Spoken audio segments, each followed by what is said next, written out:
Guys, welcome back ulit sa ating YouTube channel.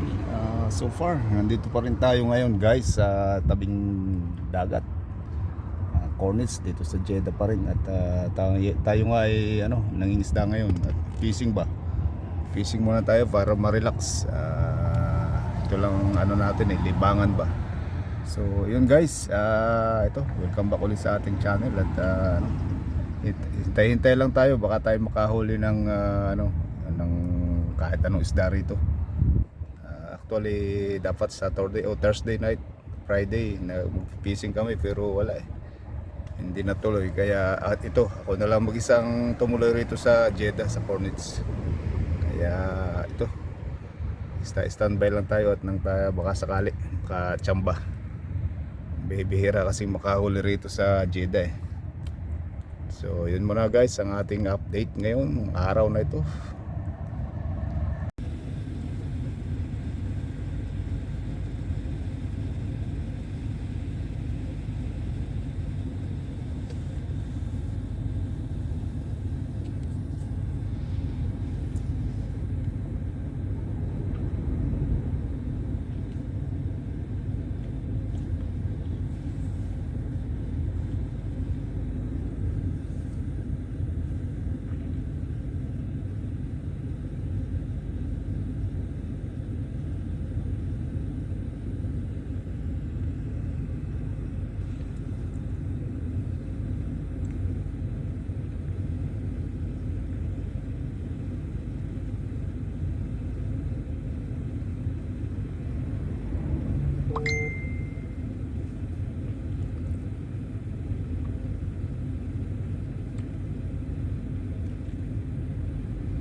Finally guys, nakahuli tayo na isa.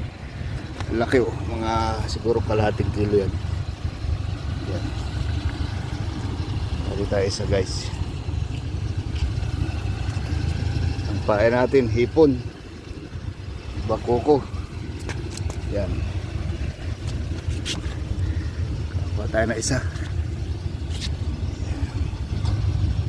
Finally guys, nakadali tayo. So, dito ulit tayo sa Cornets sa Jeddah. Dito sa may tulay uli, sa may dati kong pwesto rito. So ito, kadali tayo ng isa at humihinga-hinga pa. Wala kasi guys, nagbibideo kanina habang nakikipaghilhan sa akin to Kaya dito ko na lang binidyohan sa sa nung naiyahon ko na. Yan Yan.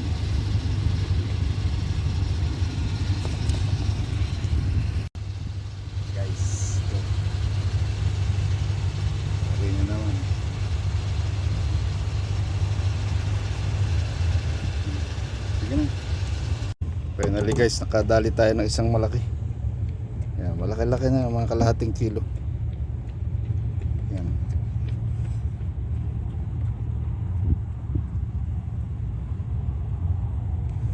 Pahay yan, hipon. Dito tayo pa rin sa Jeddah. Yan, Jeddah. Nasa Jeddah pa rin tayo.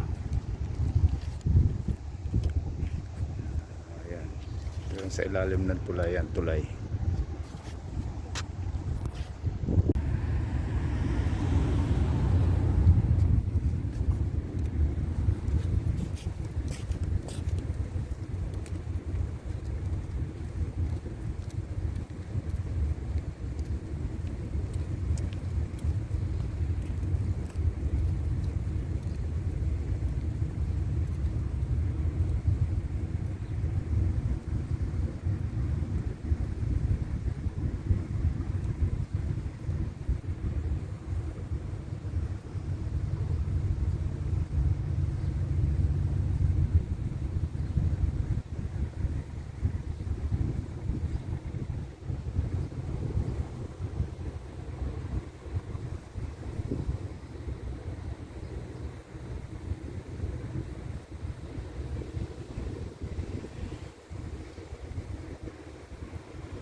Sap-sap guys. Sap-sap yung huli natin. Ayan o. Super liit. Kapag hindi lumalakit isda na to, natsambahan. Ito guys, may ano na tayo. Pangatlo na to guys. Pero yung dalawa, yung pangalawa maliit. Pinain ko na lang. Sap-sap siya eh. Ito yan. Medyo malaki na rin gangga palad. Ito, yan. So kumakain sila ngayon. Time check muna tayo, 6:45 ng hapon. Pero maliwanag pa rin kahit 6:45 na ng hapon guys. So ito pangatlo na. At least hindi lugi yung ating ngayon pag fishing dito sa Jeddah. Okay. Standby lang tayo guys kasi nagpain ako ng buhay. Baka sakaling makachamba tayo ng malaki. Okay.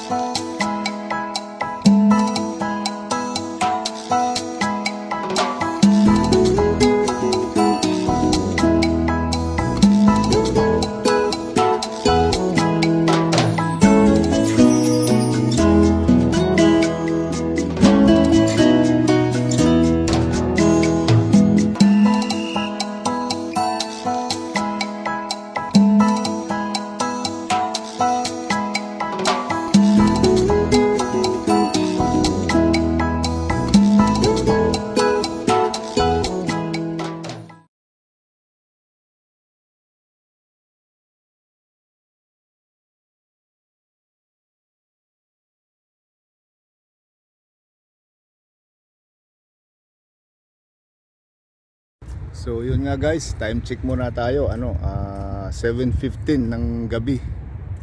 Nandito pa rin tayo sa Cornets dito sa Jeddah sa may tulay. Yan guys, daan to papuntang may tulay. Dito tayo sa may unang tulay pag galing Fish Market. Yan. At nakahuli tayo ng tatlo. Yung dalawa ating kinuha, yung isa ibinalik ko, ipinain ko ulit sa kawil kasi tag dyan, masyadong maliit, sap-sap, pamain talaga, buhay siya, baka sakaling makachamba tayo ng malaki guys. Yun muna ang update natin ngayon at wala pa tayong malaking yung talagang nasabi nating malaki. Pala siya, pinakamalaki siguro half kilo yung isa, yung unang pahuli pasibad ko. So yun muna ang ating update ngayon. Yan guys yung ating huli. Yan, may dugo. Buhay siya, sariwa. Yan o. Yan. Tapos ito ay nabaloktot na. Yan. Yan. Okay na yan guys, pang ulam.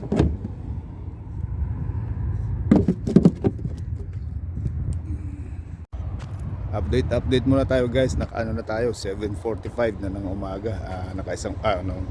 Gabi. Nakaisang oras na tayo uli guys. So far wala pang kumakain uli. So hintayin natin sumikat yung buwan, baka kakain sila pag maliwanag na uli.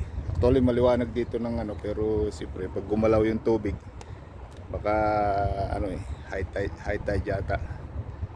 Pag nag low tide baka kakain uli sila. So far yun ang ating update ngayon. At nandito tayo sa Cornets. Ito. Yan. Pamingwit, dalawa. Tatlo lang nilagay ko guys. 5 yan eh. Tapos meron akong hands fishing rod na dalawa. Yan o. Bali 7 yan. Bali ito. 3 lang ginamit ko ngayon. Yan. So yun lang ang ating update ngayon so far. At hintay-hintay lang tayo kung makakahuli tayo. Yan. Ito yung flagpole sa Jeddah. Yan.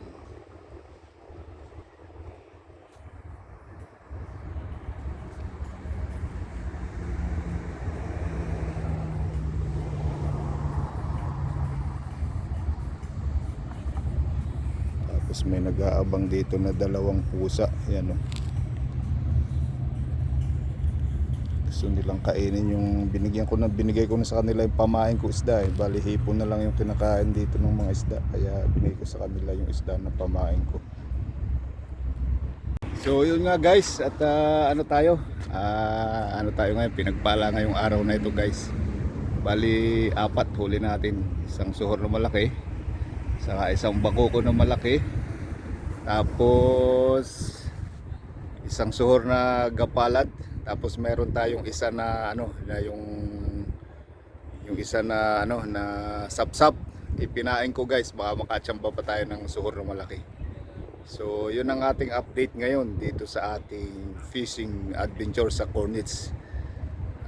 Finally nakahuli tayo at kahit malapit lang, hindi tayo hindi lugi, saka hindi pagod kasi pag sa Yanbu masyadong malayo, tapos pag walang huli nakakapagod magbiyahe pabalik, tapos puyat. Ito at least dito sa Jeddah malapit lang, pagdating sa pagkatapos uwi na, mga lang to mga siguro 5 kilometers lang layo ko doon sa bahay dito. So yun muna ang update natin guys. 8 o'clock na ng gabi. So hopefully madagdagan pa to bago maubos yung hipon, kasi hipon lang yung pinapain ko Yung isda ko pinamigay ko na sa pusa, yung pamain kong isda. Tapos nakahuli pala ako guys ng isa pa, kaso hindi ko napansin, ulo na lang yung naabutan ko, kinain ng malaking isda, hindi na huli, ulo lang natira. So yun ang update natin muna guys dito sa ating fishing adventure. Ito guys, may nadagdag na isa uli, hindi ko na na-video hanggang ngayon. Kaso sobrang liit lang, kaso ito sinama ko na. Ayan ito yung maliit. Yan. May nadagdag na isa, panlima.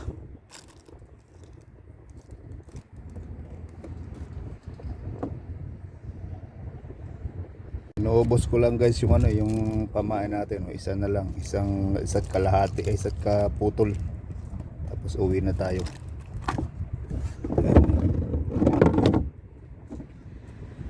Time check muna tayo guys. 9 o'clock na ng gabi.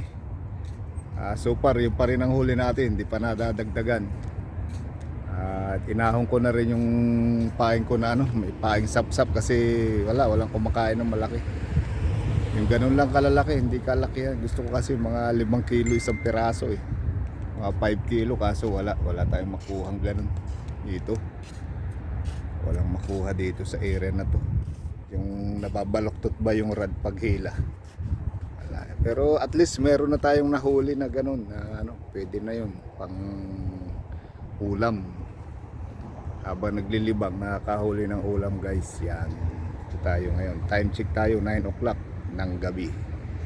At maya maya uwi na tayo guys, kasi bukas may trabaho naman tayo, may pasok. So yun lang ang ating update ngayon so far. At maya maya uwi na rin tayo. Inuubos ko lang yung pamain, may isang hipon pa natira doon guys. Ito finally nakahuli rin tayo ng malaki syahor. Mga to guys, mga more than 1 kilo. 1 kilo nos. Yeah.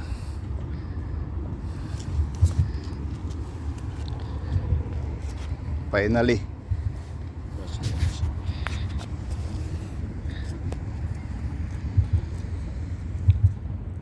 Ito guys, 9:15 na ng gabi. At akin ang liligpitin yung mga pamingwit ko at uwi na ako para malinis yung isda pag uwi ng bahay. At lutuin natin sa ibang araw na lang kasi may ulam dun may adobong manok. So mamaya lutuin na lang natin sa ibang araw yan. Okay guys, yun lang ang ating update ngayon at tayo magliligpit na ng ating fishing rod.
at tayo uuwi na.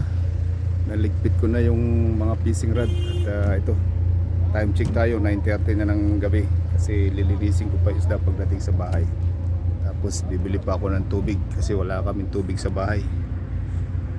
Okay, at abang-abang lang guys, ating ika-cuts in cook ito. Ating lulutuin pagdating dun sa bahay guys. Ating lulutuin yung huli nating isda pag pero hindi pa ngayon kasi may ulam pa nga eh. So next siguro baka tomorrow akin lang lilinisin. So yun lang muna guys ang ating update ngayon at let's go.